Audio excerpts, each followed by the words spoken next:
Rogers.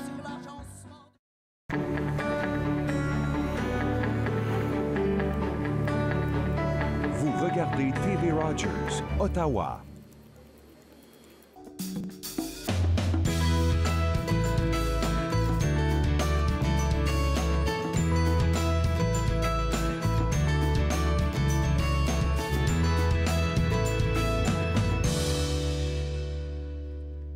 Bonjour et bienvenue Entre nous sur les ondes de TV Rogers. Je suis Catherine Marion. Il me fait plaisir de passer la prochaine heure avec vous. Commençons un tout petit peu avec les petites annonces de la journée. Si vous êtes des fans de la musique canadienne, vous savez que très tôt ce matin, nous avons perdu Gord Downie, qui était le chanteur principal des Tragically Hip. Alors, les gens de mon âge, de notre âge, connaissent très bien Tragically Hip. Surtout, on connaît que il était atteint du cancer du cerveau. Et puis, lors de son dernier concert, qui vient vraiment tout récemment terminer, il essaie d'amasser des fonds, justement, pour tenter là, de guérir, d'empêcher, de prévenir ce cancer dont il souffrait. Alors, un homme très courageux et surtout très, très talentueux. Alors, on pense à lui et à sa famille aujourd'hui, à tous les fans qui sont vraiment émus de son départ. Deuxième nouvelle par rapport à la grève qui continue encore. Alors pour nous, c'est 24 collèges en Ontario qui sont affectés. Pour nous, c'est la Cité, Ottawa et Algonquin. Alors, j'ai su ce matin qu'ils ont dû annuler la convocation de cet automne. C'était censé se passer du 25 au 28 octobre. C'est annulé à cause de la grève. Et au moment où on débutait l'émission, il n'y avait pas encore de nouvelles à ce qu'ils allaient faire. Est-ce que ça va être reporté ou est-ce que c'est complètement annulé? Je ne suis pas exactement certaine. Mais sachez que ça ne se passera pas. Alors, c'était censé arriver la semaine prochaine, mais on a annulé ça. Voilà, on espère que cette grève se termine le plus rapidement possible pour tous, les enseignants, les conseillers, les élèves aussi. Explorer la culture de l'Arctique, il faut parler de ça parce que ça commence dès demain. Alors, grâce à des films, des expositions, des photos, des ateliers, des bricolages, de concert avec les ambassades participantes de la Norvège, du Danemark, de la Suède, de l'Islande et de la Finlande, le Musée canadien de la nature présente les Journées nordiques du 19 au 21 octobre. Alors, ça commence demain jusqu'à dimanche. Parmi les activités phares, il y a une soirée de films gratuits demain, alors jeudi le 19 octobre, à partir de 19 h. Il s'agit de 4 courts-métrages destinés aux adultes. Alors, The Reindeer Belong to the Wind, ça dure environ 39 minutes, ça vient de la Finlande, et les sous-titres sont en anglais seulement. Ensuite, Iceland Aurora, 27 minutes, ça provient de l'Islande. La Grande Montagne du Nord, 15 minutes, ça vient de la Suède et les sous-titres seront en français dans celui-là. Et puis, Seven Boats, 10 minutes, provenant du Danemark, les sous-titres sont en anglais. Le samedi 21 octobre, on présente des films qui plairont aux enfants.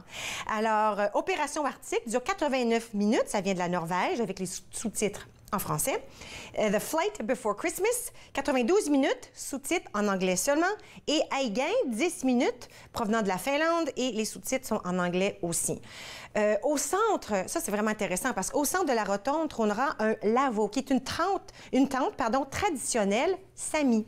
Alors à l'intérieur, les visiteurs pourront toucher des peaux de reine, écouter la musique Sami, lire des livres et colorier même. Alors, la rotonde offrira d'autres activités, notamment un atelier de bricolage où on pourra fabriquer une lanterne de neige ou d'une leurre en pierre. Et puis, il y a aussi une cabine photo. Alors, 30 photos fascinantes sur la vie des Sami éleveurs de rennes que le photographe Fred Ivar Outi Klemetsten, j'espère que je prononce votre nom comme il faut, a pris sur une période de 16 ans. Alors, ils orneront la rotonde. Dans le centre nordique, situé dans le lanternon du musée, les visiteurs trouveront des expositions informatives des ambassades de la Norvège, du Danemark, de la Suède, de l'Islande et de la Finlande. Enfin, ne manquez surtout pas la nouvelle galerie de l'Arctique Canada Goose au 4e étage. Elle exhibite la riche diversité naturelle de l'Arctique et ses importants liens avec les humains grâce à une multitude de spécimens, d'artefacts, d'expositions interactives et d'une éblouissante installation multimédia en vraie glace. Alors, toutes ces activités sont comprises avec les droits d'entrée. Mais sachez que l'entrée au musée est libre le jeudi soir à partir de 17 h, de 17 h à 20 h. Et puis, c'est le Musée canadien de la nature situé au 240 rue McLeod. Maintenant, si vous aimez le mois d'octobre parce que vous aimez les choses hantées, on pense beaucoup à l'Halloween, de retour cette année, en grande demande, le village historique hanté du Musée Village du patrimoine de Cumberland vous garantit des frissons et sensations fortes les vendredis et les samedis soirs du mois d'octobre. En réservant vos billets, dès aujourd'hui, vous pourrez, avec vos amis et vos familles, à faveur de la nuit, arpenter le village et ses bâtiments, et les champs et les boisés. Et si vous êtes assez courageux pour terminer tout le parcours, vous pourrez même prendre le temps de vous relaxer en bonne compagnie devant un feu de camp avant de rentrer sagement à la maison. Alors, ottawa.ca, alors c'est vraiment très clair sur le site web. Vous choisissez musée et site historique. Ensuite, choisissez le village historique hanté du Musée Village Patrimoine Cumberland. Et puis là, tous les détails sont vraiment très bien indiqués. C'est un musée qui se trouve au 2940 Chemin Montréal à Cumberland. Aujourd'hui, nous avons des choses très intéressantes. En premier plan, on va parler avec une détective privée. On va discuter, entre autres, de la protection de nos jeunes. Ensuite, nous allons parler avec les éditions David. Il y a plein de choses excitantes qui se passent et un tout nouveau livre, on en a parlé la dernière fois, qui est en publication tout de suite. On va en parler davantage. Et enfin, nous accueillerons Pierre Tessier, directeur général de la Société économique de l'Ontario, avec son collègue. Il y a un changement qui se passe, on en parle davantage. Tout ça immédiatement après la pause. Vous regardez Entre nous sur les ondes de TV Rogers.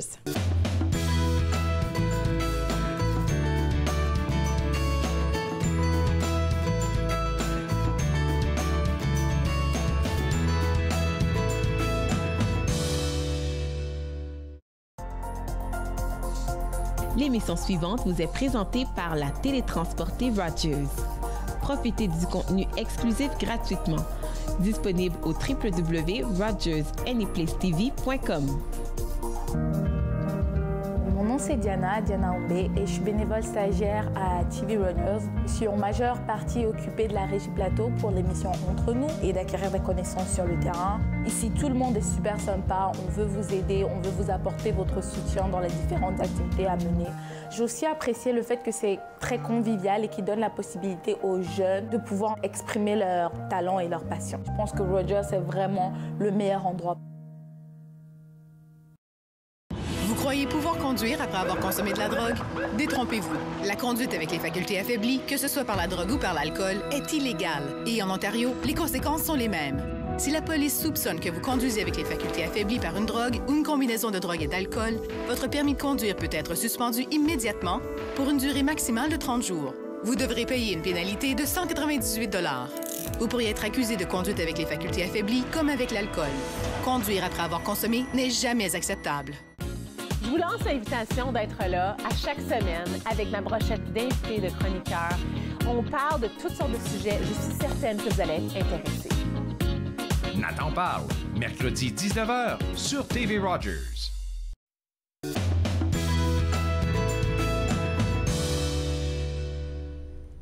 Vous êtes de retour entre nous sur les ondes de TV Rogers. Un sujet qui m'intéresse beaucoup. Nous allons parler avec une détective privée au nom de Ashley Cyr. Bonjour, Ashley. Bonjour. Écoute, j'avoue que je te regarde et je dis « Wow, détective privée de 1, tu parais très, très jeune. » C'est un compliment, je t'assure. Et de 2, détective privé, souvent, on pense à l'homme dans l'habit, le tailleur, les lunettes foncées. Oui. Qu'est-ce qui t'amène à avoir choisi un métier comme ça?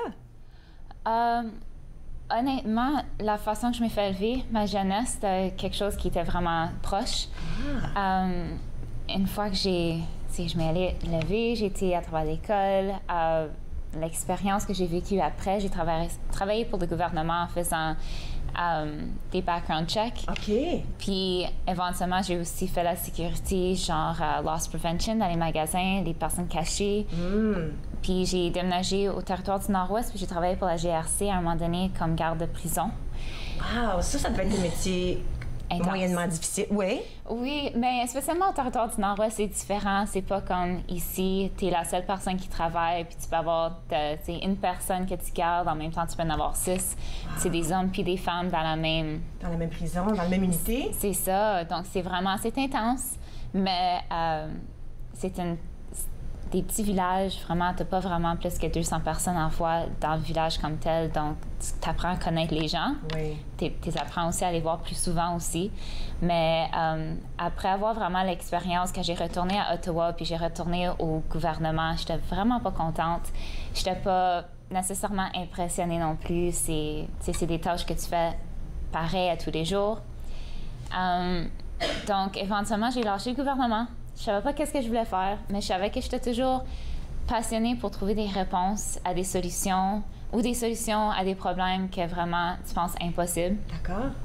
Puis j'ai tombé sur des affaires sur l'Internet, sur des détectives privés. Je pensais pas que c'était vrai.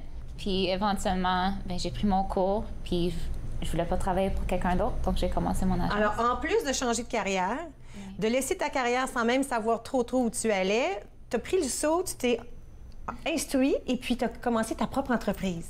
Exactement. Félicitations. J'adore les histoires comme ça. Merci. OK, alors là, maintenant, tu as ta propre entreprise. Oui. On te donne le nom, détective privé. Qu'est-ce qu'on fait comme détective privé? Oh mon Dieu. Trop de choses? Il y en a. Je suis vraiment chanceuse parce que avec l'agence que j'ai, on a beaucoup. J'en ai des employés, j'en ai assez, puis ils sont vraiment spécifiques dans certains domaines. Donc, je suis chanceuse que je peux offrir des services aux clients que la majorité des autres ne peuvent pas. Donc, ça va aussi simple si quelqu'un trompe leur mari, oui, on fait ça. Des cas de divorce aussi. S'il y a des chicanes pour les enfants, qui gardent les enfants ou non. Ça, c'est vraiment, ça c'est normal. Mais, c'est la base, OK. Oui, mais là, on va aussi dans d'autres services qu'il y a des personnes manquantes. Donc, si quelqu'un cherche pour leurs parents biologiques, par exemple, ou des amoureux quand ils étaient jeunes, ou des vieux amis, mais aussi si quelqu'un, tu sais, il y a un ado qui décide de partir de la maison puis s'en sauver, mais là, on peut faire... on peut suivre leur numéro de téléphone pour trouver son où, leurs amis. Essayer de le retracer d'une façon. Exactement. Wow. Donc, on a un côté où est-ce que plus technique, mais aussi on va dans une autre région de forensics accounting, donc bancaire. Oui, donc, j'allais justement dire, parce que là, j'ai des collègues qui travaillent en finance, semblable à ce que tu fais, mais c'est pas tout à fait pareil, mais où ils font ça, là, ils font un peu, ils doivent faire la comptabilité pour s'assurer que l'argent va au bon endroit. Bon, plus ou moins, là, je simplifie la chose, mais ça pourrait dans un cas de divorce peut-être, ou... La fraude, c'est intense, puis c'est exactement, ça peut être d'autres compagnies qui savent pas où est-ce que l'argent exactement va, ça peut être un cas de divorce, absolument. Quelqu'un cache l'argent ou il achète des maisons quelque part d'autre dans le monde, puis ils savent pas, ils l'ont pas déclaré. Ça arrive quasiment toutes les semaines. On a quelque chose comme ça qui rentre, là. Wow. C'est vraiment commun. Oui, c'est un petit peu fou. Oui. Bon, mais là, l'autre aspect de ton travail, tout ça, c'est hyper intéressant. J'aime beaucoup aussi qu'il y a un aspect sécurité des jeunes, où tu offres des cours. Absolument. Alors, quand on parle sécurité des jeunes, on parle de quoi? L'Internet. L'Internet surtout, hein? Ouais. Oui. Donc, on offre plusieurs cours. Vraiment, on offre d'un côté ceux qui veulent avoir leur licence de détective, aussi leur licence de sécurité. On offre ça. Okay. C'est vraiment... c'est des cours tu peux prendre en ligne ou tu peux prendre en classe. Okay. Mais aussi, on a des courses que je suis vraiment, vraiment fière d'avoir parce que c'est unique à ma compagnie. Donc, c'est moi puis mon équipe, avec aussi des experts qui travaillent dans le domaine. Il y a au-dessus de 20 quelqu'un.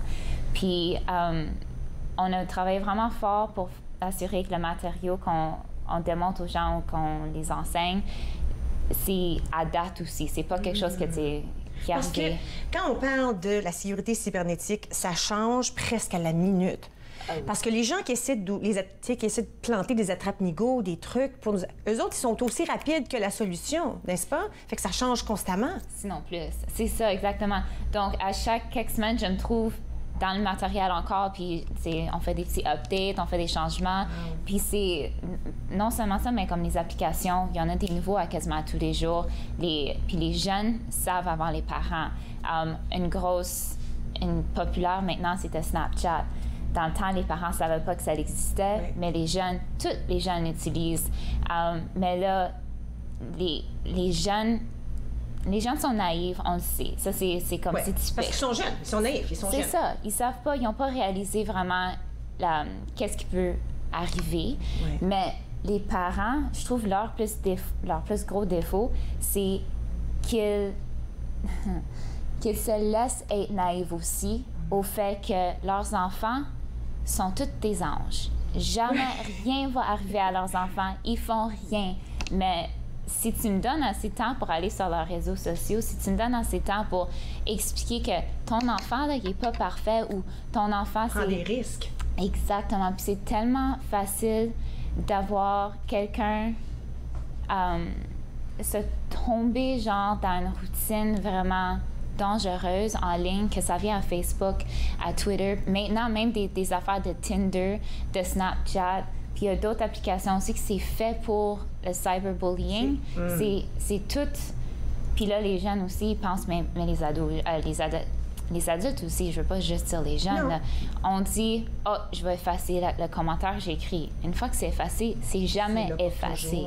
C'est exactement, on peut le retrouver. Même chose que, tu sais, les personnes pensent « Ah, sur Snapchat, c'est une photo de 10 secondes ». C'est une photo de 10 secondes sur ton compte, sur le compte que la personne qui l'a ouvert. Mais dans le monde du, tu sais, le World Wide Web, c'est partout, puis ça va jamais disparaître. Wow. Exactement. Alors, si les gens veulent profiter de ces cours-là pour pouvoir, apprendre des choses et de deux, protéger leur enfant, il y a un site web, n'est-ce pas? privateeyeottawa.com, on l'a mis à la télé. À ce moment-là, on peut s'informer nous-mêmes, comme parents, comme ça on est moins naïfs, nous aussi, pour mieux protéger nos enfants. Exactement. J'ai deux variations du cours. J'en ai une qui c'est dédiée pour les parents comme tel. Donc, on montre aux parents, ça c'est qu'est-ce qui se passe dans la vie de vos jeunes, mais aussi d'un sens de parent, comment vous protéger pour l'information privée, vous protéger contre la fraude aussi, les mots de passe, que ça soit, on les apprend tout ça. Puis là, l'autre cours, c'est pour les jeunes, je dirais âge de 8 ans, ça commence là, jusqu'aux adolescents. Wow. Hyper intéressant. Merci beaucoup, Ashley. Merci. OK, alors, privateeyeottawa.com, vous avez vu l'adresse sur l'écran. Allez vous informer, c'est important en tant que parent là, de faire le survol de ce que font nos enfants. Nous allons prendre une toute petite pause. Et puis, à notre retour, nous allons parler avec Pierre Tessier et Yannick Schultz du SEO. Qu'est-ce que c'est, ça? On va en parler, on va l'expliquer après la pause. Restez avec moi, vous regardez Entre nous sur les ondes de TV Rogers.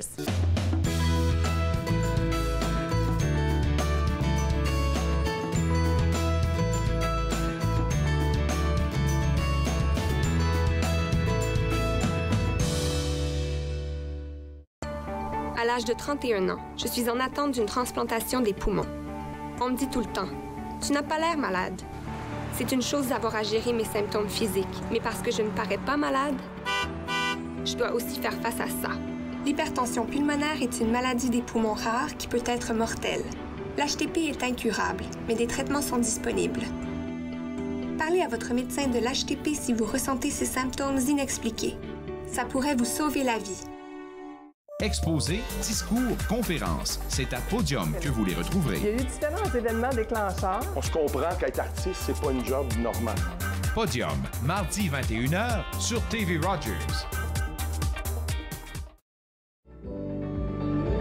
Quand je me suis enrôlé en 64, moi, j'ai levé la main droite, puis j'ai dit, je m'en défendre mon pays. Puis je m'en faire tout ce que vous me demandez. Aujourd'hui, on a des jeunes qui partent en Afghanistan, c'est encore pire. Puis les vétérans, ils n'ont rien demandé. Ils n'ont rien demandé en retour. Et puis on parle de supporter les vétérans. La Légion, c'est nos champions, ça. C'est eux autres qui nous supportent.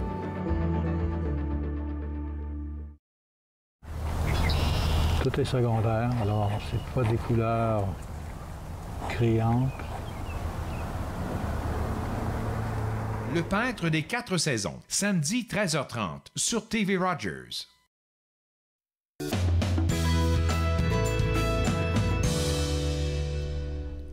Vous êtes de retour entre nous sur les ondes de TV Rogers. Avec moi présentement, M. Pierre Tessier et Mme Annick Schultz du SEO, donc Société économique de l'Ontario.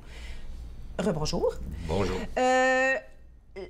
On connaît la RDE. Alors, on est habitué au réseau de développement économique et d'employabilité. Ce n'est pas parti. On a juste un nouveau nom, n'est-ce pas? Exactement. Comment ça se produit? Pourquoi on a fait ça? Il y a une évolution. On y va. Il faut retourner un petit peu en arrière. RD existe quand même depuis 16 ans, 15 ans, 16 ans.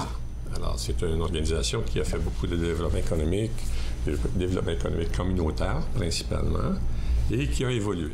Et au cours des dernières années, avec les changements dans l'économie de l'Ontario, le déplacement des francophones un peu partout, parce qu'on est au-dessus de 600 000 quand même en Ontario, et les petites entreprises francophones, leur aider à développer une philosophie ou une priorité qui va surtout cibler la petite entreprise. Okay?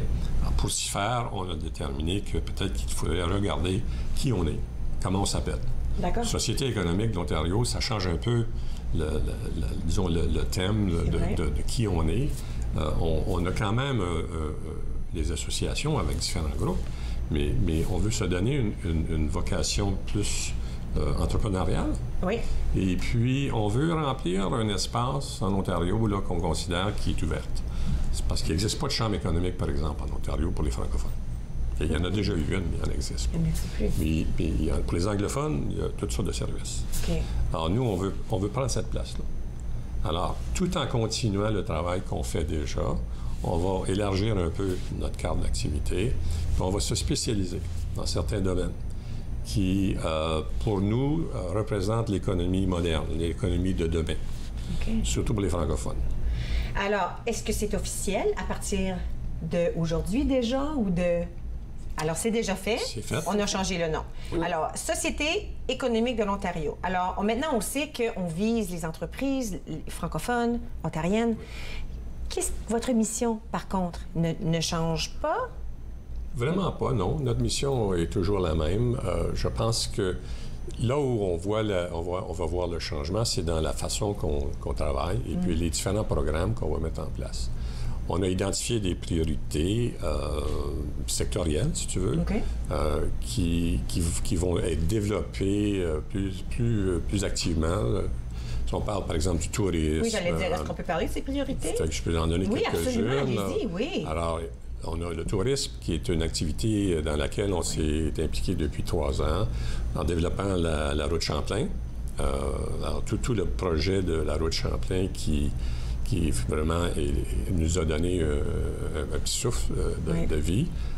On travaille sur un autre projet qu'on pourra discuter peut-être tout à l'heure, mais c'est une conférence, la conférence Écorismo que oui, c'est vrai, on a parlé récemment, c'est vrai. On regarde tout ce qui est l'économie verte, l'environnement.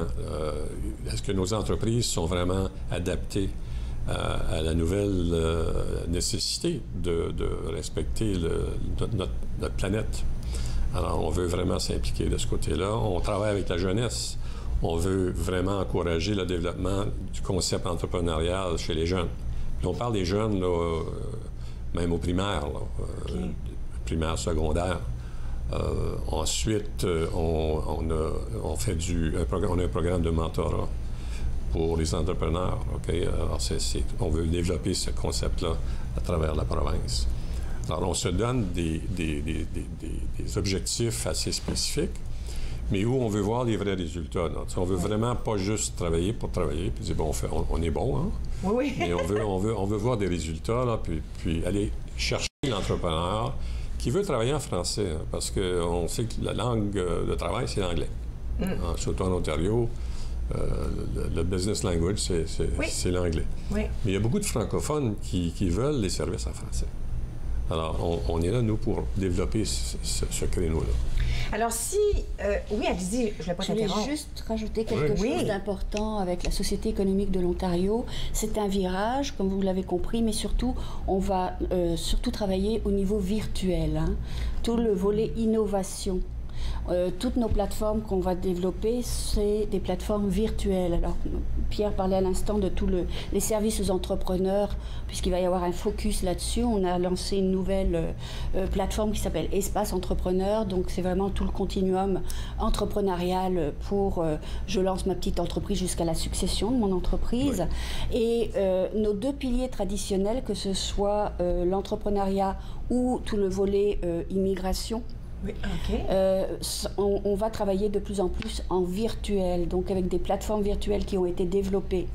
On en parlera tout à l'heure plus en détail, mais c'est ça aussi qui est le caractère nouveau de la Société économique de l'Ontario, c'est tout ce volet virtuel, innovateur, qui répond aux tendances du marché, du travail et des attentes aussi du milieu des affaires francophones en Ontario et à travers le Canada, parce que la Société économique de l'Ontario, oui, on va être un pilier économique en Ontario, mais bien au-delà de là, on a l'intention d'aller au national et on s'est déjà positionné à l'international. Oui, parce que, un peu comme on le disait justement avec Ashley il y a quelques minutes, c'est ce qui se passe avec les gens. On veut avoir toutes les réponses à la portée de la main, que ce soit le téléphone ou l'ordinateur. On veut trouver des solutions où on a une question, on la pose à notre machine. Alors, si la SEO a accès, si on a accès virtuellement, on est beaucoup plus propice à aller vous trouver puis à obtenir l'aide qu'on a besoin. Exactement. Alors, il y a eu voilà que je comprends bien qu'il y a des changements qui se font par rapport à ce que les gens recherchent. Exactement. Ouais. Je vous donne un exemple. On a organisé un projet qui s'appelait Tétis International. OK. Tétis International, c'est une banque de données, c'est un logiciel qui donne accès aux employeurs et aux employés, une banque de données de candidats aux candidates. Ce qu'on a fait, c'est qu'on a réalisé qu'on n'avait même pas la capacité nécessaire. Alors, on s'est associé avec l'Université Ryerson, qui ont un logiciel qui s'appelle Magnet, qui est 10 fois plus performant. Alors, nous, ce qu'on va faire, on va travailler avec Magnet pour traduire leur logiciel en français, pour qu'il soit adaptable à l'ensemble de l'Ontario et même au niveau national, parce qu'on fait partie du RD Canada. On fait partie quand même tout du réseau national. Fait que ça, c'est une initiative là, qui vient de chez nous. Là. Et puis, ce qu'on veut faire, c'est, au lieu d'inventer la roue, là, on s'associe avec des organismes qui ont des services déjà en place, où on peut collaborer, dans certains cas, faire des traductions de l'anglais au français. Dans d'autres cas, c'est simplement embarquer avec eux sur leur plateforme pour agrandir, pour améliorer les services qui sont disponibles à nos entreprises francophones. Wow, quel extraordinaire. Je vous garde avec moi, d'accord? Oui, on va continuer la discussion. Je sais qu'on voulait discuter là, de Expo Écorismo. Oui, parce qu'on avait parlé, mais là, on va en reparler davantage. Bon, alors, je garde M. Tessier et Mme Schultz avec moi. Je vous demande de rester avec moi aussi. Nous allons revenir après la pause. Vous regardez Entre nous sur les ondes de TV Rogers.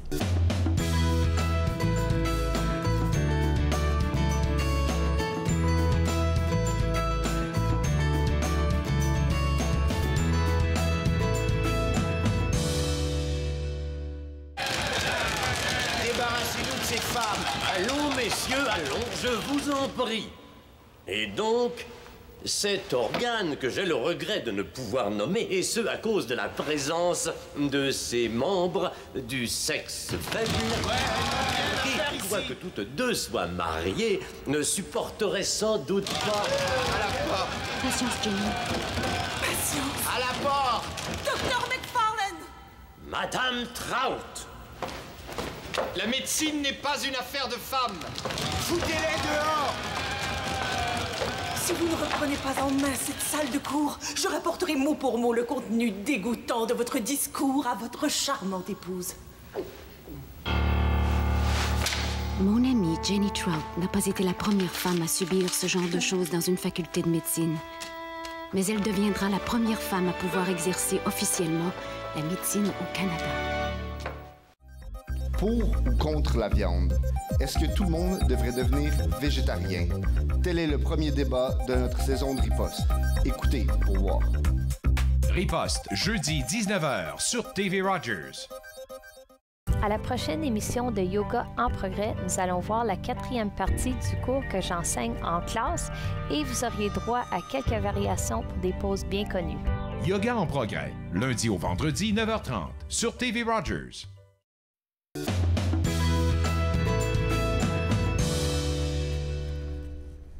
Vous êtes de retour entre nous sur les ondes de TV Rogers, toujours avec moi, Pierre Tessier et Yannick Schultz de la SEO, donc Société économique de l'Ontario. Avant la pause, on a pu comprendre que le RDE qui existait. Maintenant, ça s'appelle le SEO. Et vraiment, c'est juste une modernisation et aussi un agrandissement des services que vous offrez. Exactement. Alors, on s'assure que les gens savent qu'ils peuvent avoir les mêmes services au SEO-ONT.ca. À plusieurs reprises, on a mis la nouvelle adresse Internet. Je suis certaine que si les gens mettent la vieille, ils vont être redirigés à la nouvelle. Absolument. Alors, on ne va pas s'inquiéter pour ça. Tout est ça. sous contrôle. OK. Alors là, il y a une association intéressante qui se fait à l'international. On dit l'Institut de la francophonie pour le développement durable. Quelle est cette association? Ça, c'est intéressant parce que l'OIF, l'Organisation internationale francophone, dont la province d'Ontario est observatrice, a une agence qui favorise le développement durable à travers les pays francophones. Et puis, nous avons développé un partenariat avec eux pour justement identifier des activités qu'on pourrait mettre en place au niveau provincial, mais en association avec d'autres pays. Peut-être dans certains pays qui ont peut-être moins d'opportunités de développement. Et puis, de cette façon-là, on peut obtenir d'eux leurs bonnes pratiques, parce qu'on apprend d'eux, et vice-versa. Et vice-versa, un partage. On fait un partage de bonnes pratiques sur des activités. Par exemple, une entente qu'on a avec Haïti sur un projet qui s'appelle la route du café. Okay? Qui est une initiative locale. Et puis, nous, ce qu'on veut faire, c'est les faire venir ici l'année prochaine. On parlera d'écorismo, pour justement expliquer aux Canadiens, des entreprises canadiennes, voici comment on s'est pris, nous, pour développer notre projet. Et en même temps, eux vont pouvoir apprendre de nos activités aussi. Donc ça, c'est un lien qui est nouveau. Et puis, c'est quelque chose qu'on veut développer parce que la francophonie internationale, il faut aussi réaliser qu'il y a beaucoup de ces gens-là qui veulent venir ici au Canada. Oui. Et puis notre département d'immigration et d'employabilité, on peut en parler un peu après, là, mais effectivement vient en ligne de compte. Là. OK. Alors, à la conférence Écorismo, qui est vraiment notre gros projet de l'année. Oui, parce que là, ça s'en vient, ça, hein, n'est-ce pas? En 2018. Fin avril 2018. Alors, retournons, parce que si les gens n'étaient pas là avec nous quand on en a parlé, alors c'est une grande conférence qui aura lieu au printemps 2018 qui s'appelle Écorismo. Oui. À quoi on peut s'attendre? Écorismo, c'est une conférence qu'on organise en collaboration avec un cabinet français qui a développé le concept de l'économie durable dans le domaine touristique. OK. Oui. Alors, ce qu'on fait, on amène des entrepreneurs dans le domaine touristique avec des fournisseurs de services et de produits éco-responsables, et ils font du B2B, comme on dit. Il y a comme un mariage entre les deux. Oui.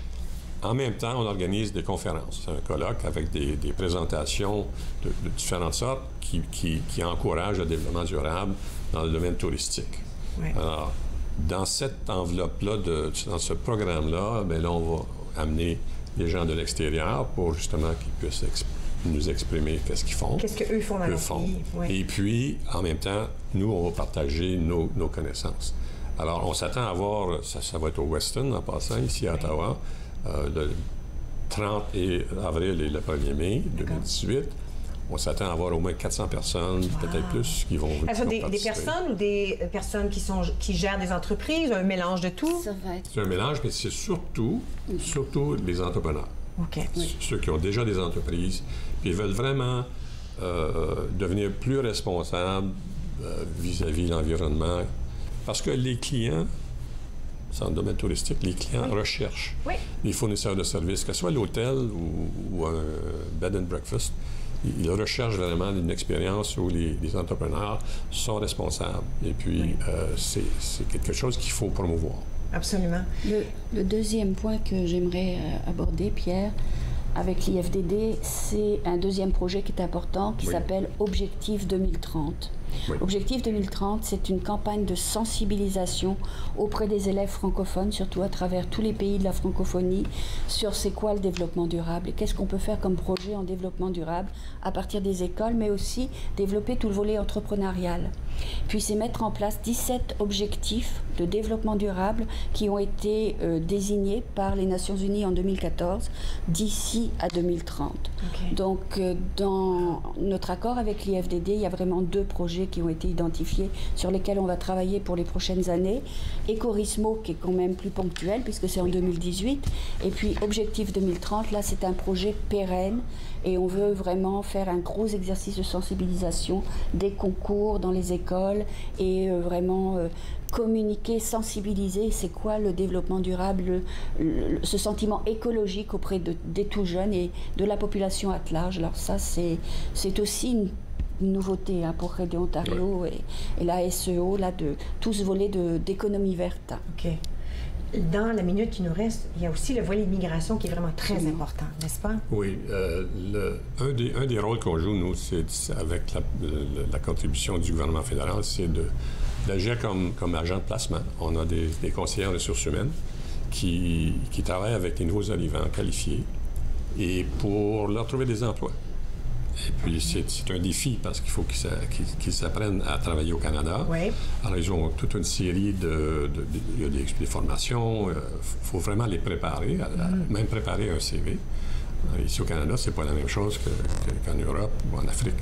Alors, notre travail, nous, c'est d'agir comme intermédiaire.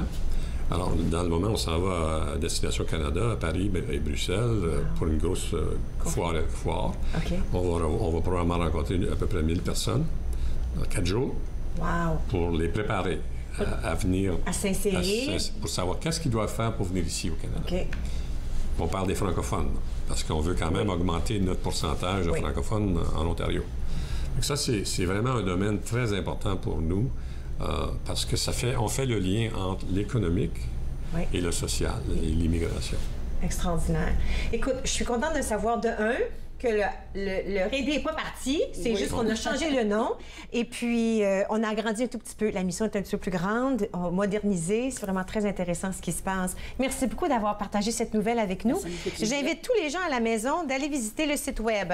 Alors, SEO-ONT.ca, vous verrez toutes les informations. La mission demeure presque pareille, peut-être meilleure encore. Alors, n'hésitez pas d'aller les visiter.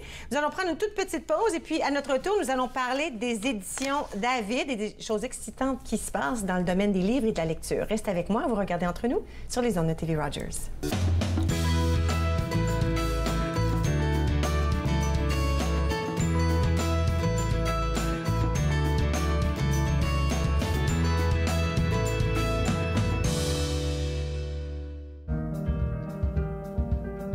Mon nom c'est Zachary, puis je suis bénévole coop à TV Rogers. J'ai vraiment aimé mon expérience à TV Rogers, spécialement en mobile, où j'ai fait hockey, soccer, football. Dans mon futur, j'aimerais vraiment poursuivre en production télévisuelle. Aussi à Toronto, j'aimerais faire du cinéma. Ici à TV Rogers, j'aime vraiment mon expérience parce qu'il y a plein de personnes ici pour m'aider et c'est une atmosphère vraiment joyeuse.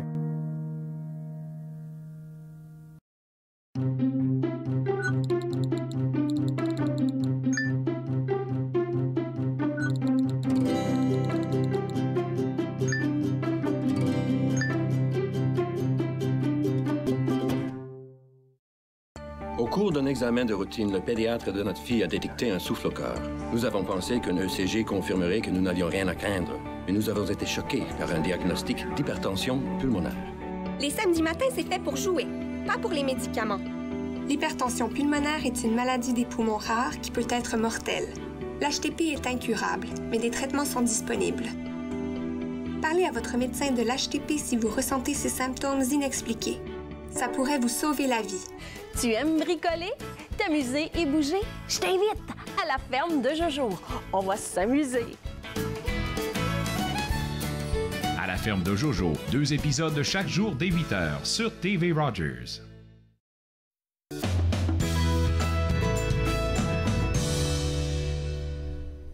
Vous êtes de retour entre nous sur les ondes de TV Rogers. J'aime toujours quand mes prochains invités sont ici parce qu'on apprend plein de choses au sujet de ce qui se passe à Ottawa, surtout dans le domaine de la lecture. Alors, Marc Henquez et Véronique Sylvain, des éditions David. Mais là, on parle pas seulement de livres, il y a des prix qui se passent, il y a des salons du livre, on va entamer tout ça aujourd'hui. Oui, ça, on va pas juste parler des éditions David, en fait, parce que il y a beaucoup d'activités à l'automne, c'est toujours une période très occupée au niveau du livre. Et donc, ce soir même, donc c'est la remise à Ottawa du prix du livre d'Ottawa, qui est une grande fête annuelle, donc avec le maire Jim Watson est généralement présent à cette cérémonie-là. C'est à l'Hôtel de Ville d'Ottawa. Et donc on remet 4 prix en principe, 2 prix en anglais, 2 prix en français. C'est fiction, non-fiction. En français, c'est un peu plus compliqué parce qu'il n'y a pas toujours une production suffisante, mais donc ce soir, en fait, il y a un prix qui est remis en français, le prix fiction, et 2 prix en anglais, fiction et non-fiction. Et puis ça, alors on dit remise du prix des livres d'Ottawa, parce que c'est des gens d'ici qui ont écrit ces livres-là? Des gens qui habitent la région d'Ottawa. Et cette année, si ma mémoire est bonne, il y a 3 romans finalistes et 2 recueils de poésie. Exactement, il y a 3 romans et 2 recueils. Nous, on va vous parler de nos 2 recueils finalistes, mais il y a aussi 3 romans qu'il faut quand même noter. Donc il y a 3 auteurs de la région. Il y a Jean Boisjoli, qui a écrit La mesure du temps, qui est publié aux éditions Prise de parole. Il y a Marie Gingras. Il y a Marie Gingras, La poulette grise. La poulette grise, c'est ça. La poulette grise. Qui est publié aux éditions Vent d'Ouest, donc de l'autre côté de la rivière. Et puis Sébastien Pierrot. Sébastien Pierrot, c'est entre parenthèses. Qui est publié aux éditions Prise de parole. OK, intéressant. Mais là... Et alors nous, on a, évidemment, on va parler un peu de nos livres à nous. Nous, on a 2 finalistes. Donc on a, dans l'ordre alphabétique, on a André Christensen. Regarde, je ne sais pas si on a les images. Peut-être qu'on les a... Ah, OK, on les a, les images. OK, parfait. Donc, alors, c'est André Christensen, Épine d'encre. Alors, c'est un très beau recueil. André Christensen, c'est une auteure bien connue dans la région, auteur... c'est de la poésie? Native, c'est de la poésie, exactement. C'est un recueil de poésie qui est inspiré par la rose. André Christensen est une grande jardinière. C'est comme ça qu'elle se définit. Elle a un très grand jardin de fleurs. Et donc, beaucoup de sa poésie est inspirée par son jardin. Elle avait écrit un très beau recueil qui s'appelait Racines de neige. Il y a 2 ans. Et donc là, elle a publié l'année dernière, c'est une coédition avec les éditions du Vermillon, qui est une autre maison d'édition d'Ottawa. Et donc c'est un recueil qui est vraiment magnifique, qui est sur la rose, mais la rose est un peu emblématique. C'est pas un livre sur les roses, mais c'est la rose comme source d'inspiration. C'est 33 portraits originaux de la rose, donc la rose de l'inspiration, la rose de la tristesse. Oui, parce que j'ai juste ouvert au hasard, puis c'est la rose du vide. Rose absente à elle-même, murmure végétal du silence. Quand on lit un poème, là, il faut vraiment... C'est pas comme les... Tu sais, souvent, on lit un livre, puis bof, si je me suis un peu perdue dans... Puis je skip un paragraphe, c'est pas la fin du monde. Mais pour vraiment comprendre la poésie, un recueil comme ça, il faut vraiment prendre le temps de presque lire chaque mot comme il faut. Oui, puis je pense qu'il faut un certain état d'esprit aussi pour lire de la poésie. Je vraiment porter attention aux images, aux symboles. Donc, il faut dire que Véronique écrit aussi un peu de poésie. Donc, je suis une adepte. C'est pour ça que tu le connais bien. Je suis une adepte de poésie, puis justement, ces 2 recueils-là, c'est des recueils que j'ai beaucoup aimés. Et 2 recueils originaux, très recherchés. Effectivement, comme vous disiez, il faut le lire, il faut presque lire à haute voix quand on lit de la poésie. Puis c'est pas... Oui, et on lit pas toutes les pages. Moi, en tout cas, j'en ai lu pas autant que tu en as écrit, mais c'était 1 ou 2, puis là, parce que c'est plus difficile. Je sais pas si c'est le bon mot, là, mais... Absolument. Surtout que les 2 recueils dont on parle sont des recueils qui sont quand même assez recherchés, assez formels. Ils sont construits un peu, c'est amusant parce que celui-là c'est 33 masques de la rose, donc 33 poèmes sur la rose. Et Christian Mila, donc l'autre, oui, je suis intéressée de voir. Alors, si je connaissais. Mila, je connaissais, d'accord. Alors, Christian Mila, lui, c'est un ancien professeur de l'Université d'Ottawa de lettres, de français. Et donc, c'est un recueil sur la connaissance. Alors, c'est un peu incantatoire. Dans le fond, il y a, je crois, 48 ou 49 poèmes qui commencent tous par si je connaissais. Si je me connaissais, si je te connaissais. Et là aussi, c'est extrêmement riche au niveau des images. C'est vrai. Encore, je m'amuse à regarder. Si je connaissais le jasmin, si je connaissais les canyons, ça commence tout comme ça. Si je connaissais la colombe, si je connaissais la brise, ça me donne le goût de voir de quoi il parle. Si je connaissais la brise, ça me donne le goût de poursuivre un peu son idée. Exactement, c'est magnifique, vraiment. C'est très, très vraiment beau. du très beau recueil. Wow! Alors, tous 2 proviennent de la région. Et c'est des finalistes, eux? Eux sont également finalistes au prix du livre d'Ottawa français, avec les 3 romans qu'on a mentionnés tantôt. Et donc le lauréat ou la lauréate va être dévoilé ce soir. On ne sait pas qui sont les gagnants? On ne sait pas. On peut faire des paris, mais on ne sait pas. OK, non, ça c'est peut-être illégal, on ne fera pas ça. On espère beaucoup que ce soit l'un de nos 2 auteurs. Oui, absolument. Mais pourtant, déjà être finaliste, c'est extrêmement intéressant. J'aime qu'on fête les gens de chez nous. Alors, les écrivains de chez nous. Le talent de chez nous, qui pousse chez nous, comme dirait Manon. Parce que ça veut dire que la ville d'Ottawa reconnaît l'importance de ces écrivains, des auteurs de la région, et donc en fait les met en valeur lors d'une cérémonie quand même qui est très protocolaire. Enfin, il y a quelque chose de très... il y a beaucoup de monde qui vient, c'est à l'hôtel de ville d'Ottawa dans la grande salle. Ça va être beau. Ça va être une belle célébration. Alors ça se passe ce soir. Maintenant, le 27, 28, 29 octobre, il y a quelque chose qui se passe à Rockland. Oui, c'est le Salon du livre dans l'Est ontarien. Marc pourrait vous expliquer un peu. À l'époque, c'était le Salon du livre de l'Est ontarien. Là, ça a changé cette année. On a changé un mot, pourquoi? Voilà, d'abord, il faut expliquer que c'est un salon itinérant. Donc, il n'a pas lieu tous les ans à la même place. L'année dernière, c'était à Hawkesbury. Cette année, c'était à Rockland.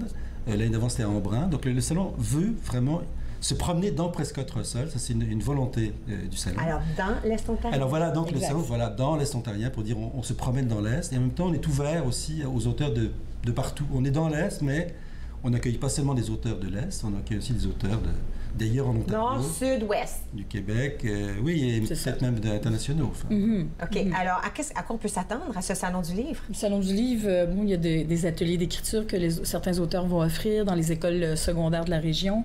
Le Salon du livre, justement, est à l'école secondaire L'Escale, à Rockland. Bon, il y a des rencontres d'auteurs, des entrevues d'auteurs aussi. Puis des séances de dédicaces également, donc des stands aussi qui sont un peu partout dans le gymnase de l'école secondaire. Il faut dire aussi que nous, on aura un certain nombre d'auteurs qui seront là, des auteurs franco-ontariens surtout, mais on a un auteur, Pierre-Luc Bélanger, qui est un auteur jeunesse, assez prolifique. C'est l'invité d'honneur du Salon du livre dans l'Est ontarien. Même le président d'honneur. Le président d'honneur, du salon. Oui. Alors, on est évidemment très fiers aux éditions de Vide d'avoir le président, mais aussi c'est une façon de reconnaître, là aussi, un auteur de chez nous qui est extrêmement prolifique. En fait, il a déjà publié son 3e roman pour ados aux éditions David. On a dans notre collection qui s'appelle 14-18. Alors, lui-même est un enseignant, Pierre-Luc Bélanger. Il travaille au conseil scolaire public d'Ottawa, mais il a une grande passion pour écrire. En fait, il a... en enseignant, on le voit, on voit son portrait. Donc effectivement, l'enseignement l'a amené à vouloir écrire aussi des histoires pour les jeunes. Ben, regarde, je vous arrête là. On me dit que c'est le temps de prendre une pause, mais j'aimerais pouvoir continuer. On peut terminer avec le Salon du livre, les choses à quoi on peut s'attendre. Et ensuite, racontez-nous Vanier. Ça, surtout, j'ai hâte d'en parler. OK, restez avec moi. Vous regardez entre nous et nous revenons dans un petit moment.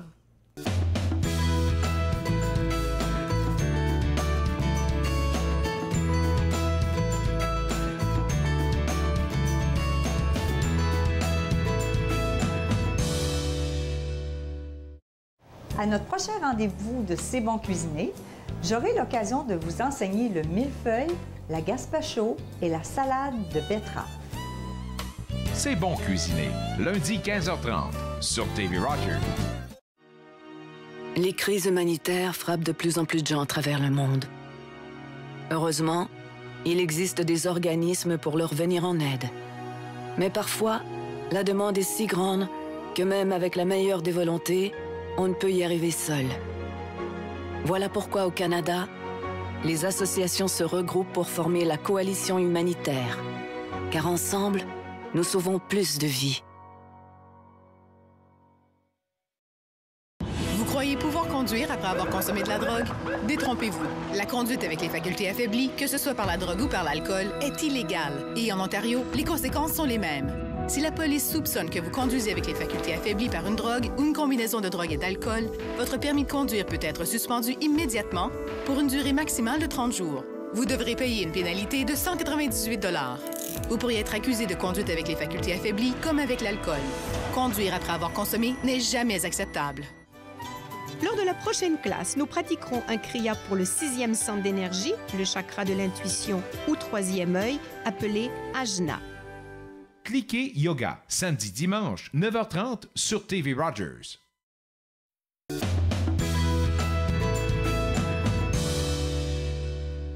Vous êtes de retour entre nous sur les ondes de TV Rogers. Juste avant la pause, je parlais avec Marc Henquin et Véronique Sylvain des éditions David au sujet du Salon du livre dans l'Est de l'Ontario qui aura lieu dans le petit village, la petite ville de Rockland, le 27, 28, 29 octobre. Et puis, vraiment, on vise le grand public. Et ça, on parle des jeunes jusqu'aux moins jeunes. Oui, en fait, la journée du vendredi, le 27, est consacrée vraiment aux écoles. Enfin, au moins dans la journée, en soirée pour les adultes. Mais cette année, le salon a vraiment aussi voulu élargir le nombre d'activités offertes au grand public, donc le samedi 28 et le dimanche 29. D'accord. Alors là, il y a plein d'occasions. Enfin, finalement, c'est pas le salon du livre de l'Outaouais, c'est un plus petit salon, mais c'est un salon qui fait beaucoup de travail pour mettre en valeur les artistes et les auteurs de la région. Il y a une soirée de poésie, je crois, le vendredi soir. Il y a des conférences, des tables rondes. Et puis, évidemment, c'est l'occasion, surtout pour le public, les jeunes, de rencontrer leurs auteurs. Oui, surtout l'auteur en question. Bien sûr. Oui, alors qui est quand même assez populaire, que les jeunes déjà aiment. Exactement. Alors ça te donne le goût de peut-être lire davantage, de rencontrer... Poser des questions. Oui. Oui, vraiment.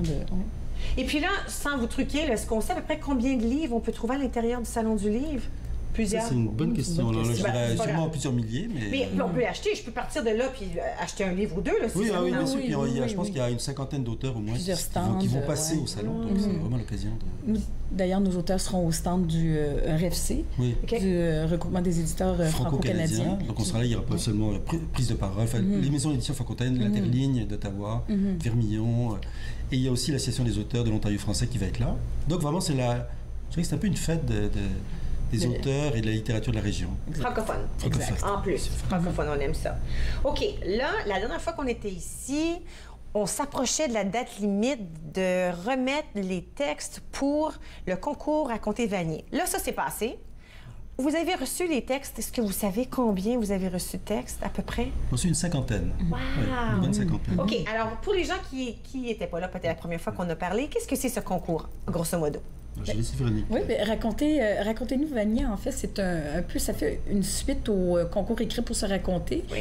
On a invité les francophones et francophiles de la région de Vanier qui y habitent ou qui ont déjà habité, de raconter Vanier, bon, que ce soit Vanier à l'époque où on l'appelait Eastview. Oui. Ça pourrait être une anecdote à Vanier, ça peut être quelque chose de plus historique, par exemple un commerce à Vanier. Donc, on a vraiment invité les francophones et francophiles à nous raconter leur Vanier. Et comme Marc disait, on en a reçu une cinquantaine. Wow. Et on en a choisi une trentaine aussi. Puis le recueil va paraître le 3 novembre, justement. Ben là, on peut voir l'image. C'est excitant. Puis je reconnais. Ça, c'est l'église Saint-Charles. Oui, c'est ça. Je vous fais une petite note là-dessus, parce que c'est une peinture, c'est un pastel, littéralement, de Thérèse Frère. Thérèse Frère qui est une grande artiste de Vanier et qui a même fait une série de 50 pastels sur Vanier. Et donc là, celui-là nous montre en fait le chemin, la rue Beechwood. Avant? Il y a quelques années de ça. Ça a été fait en 88. Oui, parce que c'est pas comme ça aujourd'hui. Oui, ça je dis. Alors c'est Beechwood avant. Oui. Je sais exactement où c'est allé. Je vivais juste de l'autre côté de cette église-là. C'est l'église Saint-Charles, voilà. Oui. Wow. Et la peinture, le pastel plutôt, a été acheté par le restaurant qui s'appelait El Mason, qui était justement à côté de l'église Saint-Charles. Oui. Qui est aujourd'hui, je ne vais pas faire de publicité, mais c'est un beau restaurant qui s'appelle Arthur Rose, qui donc a repris l'édifice. Wow. Oui, donc c'est ça, le livre, on le lance le 3 novembre. Donc c'est une grande fête au centre communautaire Richelieu-Vanier. On attend plus d'une centaine de personnes. On a invité les gagnants, les participants au concours aussi. Il faut dire qu'on invite aussi les organismes de la région, mais aussi des partenaires, parce qu'on s'est associé avec le Muséoparc Vanier pour le concours, qui est un partenaire principal. Mais ça, c'est important de dire aussi qu'on a plusieurs commanditaires. Donc, il y a, par exemple, le cimetière Beechwood, le cimetière Notre-Dame, la caisse populaire Trillium. On a la boucherie du Mouchel. La boucherie du Mouchel, la poutinerie, la Grippe, qui est une poutinerie sur la rue des Champs. Et puis Marcy-Lavalais, qui donc ont commandité aussi le livre. Pour quelqu'un comme moi qui a vécu là, 3-4 ans peut-être, là, au tout début, j'ai de la famille quand on allait chez le grand-père de mon mari, on allait sur c'est quoi la rue qui est juste à côté? En tout cas, j'ai tellement des idées claires. Ça doit être intéressant de lire ce livre et de se reconnaître, de reconnaître les noms de rues, les restos, les entreprises. Oui, c'est intéressant aussi parce qu'on a vraiment séparé le recueil en 3 sections. Donc, on a une section plutôt historique d'Eastview à Vanier. Par la suite, c'est souvenirs d'appartenance. Et on a aussi la dernière section, c'est plus actuelle, qui est plus éventuellement plus fictionnelle. Donc on part vraiment de l'histoire de Vanier. Puis il y a une dame qui s'appelle Madame Hott, Thérèse Hott, qui a je pense 91 ans, qui a écrit un très beau texte qui vraiment nous fait voir toute l'histoire de Vanier. Et d'autres textes qui viennent compléter. C'est pas il y a 35 textes. Donc, comment difficile ça devait être diminuer 50 textes à une trentaine. C'est difficile, effectivement. J'en doute pas. Et là, on avait un bon jury. On avait un auteur, Jean Boisjoli, qui est finaliste ce soir, d'ailleurs, et puis Denis Gratton, le chroniqueur du droit, qui lui a aussi, c'est un Vannier-Roi de naissance et puis de cœur. Donc c'était vraiment un beau travail. Mais oui, en effet, il fallait en choisir. C'est ça. On a reçu tous de très beaux textes, puis le recueil comporte de très beaux textes également. Il faut dire que Denis Gratton a écrit la préface aussi du recueil. De ce recueil-là. Et alors, le soir du lancement, en fait, on dit 100 personnes, une centaine, mais souvent on a 150 personnes ou plus à nos lancements au centre communautaire Richelieu-Vanier. En fait, on est toujours un peu inquiet. On se dit, est-ce qu'on va avoir assez de place? Mais en même temps, c'est un beau problème si on a plus de monde. Oui, parce que ça risque de toucher beaucoup de gens. J'imagine que tous les... moi, peut-être, je devrais dire, OK, moi, ça me touche beaucoup parce que c'est un endroit que je connais bien. Alors, j'aurais l'impression que ça me tenterait d'y aller, de lire tous ces livres-là et de l'acheter, de lire ces histoires et voir s'il y en a une qui ressemble à la mienne. Peut-être que j'ai vécu quelque chose de semblable. Mais il y a des choses qui peuvent être fiction dans ça, quand même. Effectivement, il y a des histoires un peu plus fictionnelles, en fait. Mais tout le monde est bienvenu donc, à cette soirée-là. Et on aura donc 5 auteurs choisis par Véronique, sélectionnés, identifiés par Véronique, qui vont donc lire des extraits de leurs textes.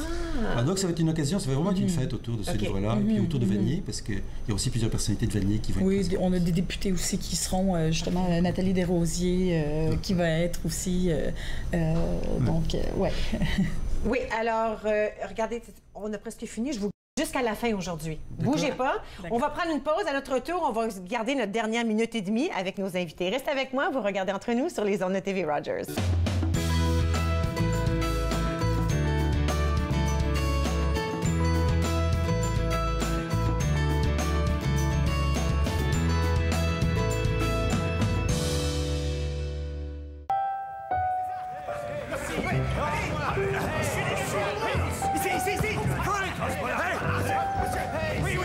Non, tu ne tiens pas le ballon, tu passes d'une main à l'autre, tu dribbles. Allez, shoot! Est-ce que c'est encore une blague à la canadienne, monsieur? Ben d'accord, vous êtes l'entraîneur, je sais, mais enfin, si on ne tient pas bien le ballon, comment on peut réussir un beau panier à pêche? D'accord. On va permettre de le tenir pendant quelques pas, disons... Mais, Monsieur Naismith, vous savez que ça ralentit drôlement le jeu d'être obligé de monter ici à chaque fois. Ben bien, c'est simple. Personne ouvre le panier. Oui, mais je veux les revoir, ces paniers-là. Oui. 100 ans après son invention par Jacques Naismith d'Allemande en Ontario, le basketball est un sport pratiqué par des centaines de millions de personnes à travers le monde. Cette semaine, à l'émission Court-Circuit, on rencontre l'artiste Jani et on plonge dans son univers jazz hybride. Soyez à l'écoute. Court-Circuit, vendredi 21h sur TV Rogers. À la prochaine émission, nous vous présentons la deuxième partie de notre rencontre avec sœur Fernande Quesnel. Elle était responsable de la cuisine à l'hôpital Montfort. Données sans compter, vendredi 15h sur TV Rogers. Vous êtes de retour entre nous sur les ondes de TV Rogers. Juste avant la pause, on parlait de Racontez-nous Vanier, en publication présentement, disponible dès le 3 novembre. Où est-ce qu'on peut aller chercher ce livre-là? On peut se procurer dans les librairies francophones de la région, également sur notre site web. Si vous venez au lancement le 3 novembre prochain, c'est certain que vous pourrez vous l'acheter. 15 oui. 15 oui, ça va. Mais non, c'est un petit cadeau. C'est un peu un leg qu'on va faire aussi à la communauté de Vanier. J'adore. OK, mais là, il y a un autre concours qui s'en vient, n'est-ce pas? Oui, il faut dire que ça fait plusieurs années qu'on organise un autre concours, mais pour les jeunes, c'est Mordu des mots. Cette année, l'édition du concours porte sur la fable écologique. Et l'auteur conseil, c'est Gabriel Leçon. Puis Gabriel est justement en tournée cette semaine dans l'Est ontarien. Il était à Rockland hier. Aujourd'hui, si ma mémoire est bonne, il était à Hawkesbury. Plus tard, Ottawa. Et c'est un concours lancé pour les jeunes. Oui. Ça, c'est la 9e édition. C'est un concours qui invite les jeunes à raconter, à écrire un court texte sur une thématique. Là, c'est la fable écologique. Écologique. Peut-être qu'on pourra en parler, inviter les jeunes et les écoles, surtout les professeurs, à insérer ça dans leur cours de français, peut-être, à savoir... Extraordinaire. Bien, écoutez, le 3 novembre, bonne chance au lancement de ce superbe Recueil, raconter Vanier. J'ai hâte de me le procurer moi aussi. Merci beaucoup. Bon, écoutez, j'espère que vous allez revenir demain. Nous allons avoir un tout nouvel épisode. Nous allons parler avec des gens de la boutique de mastectomie et avec Mireille Lafontaine qui va partager avec nous son histoire avec le cancer stage 4. Ça risque d'être très émouvant. J'espère vous revoir demain. À la prochaine.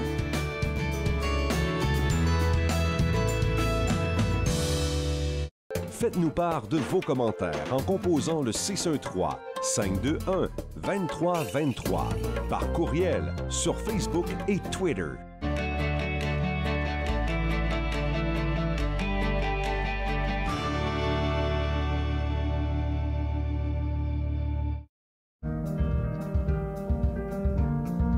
Je suis Dominique Lheureux et je suis bénévole chez TV Rogers. J'ai commencé en tant qu'étudiant coop et j'ai continué parce que j'aimais tellement ça. Donc, je continue en tant que bénévole. C'est merveilleux. Quand on est en studio, on fait les caméras, le régie plateau, le son. J'aime ça parce qu'on est comme une famille. Je suis autiste puis je suis capable de faire TV Rogers. À l'âge de 31 ans, je suis en attente d'une transplantation des poumons. On me dit tout le temps, « Tu n'as pas l'air malade. » C'est une chose d'avoir à gérer mes symptômes physiques, mais parce que je ne parais pas malade, je dois aussi faire face à ça. L'hypertension pulmonaire est une maladie des poumons rares qui peut être mortelle. L'HTP est incurable, mais des traitements sont disponibles. Parlez à votre médecin de l'HTP si vous ressentez ces symptômes inexpliqués. Ça pourrait vous sauver la vie.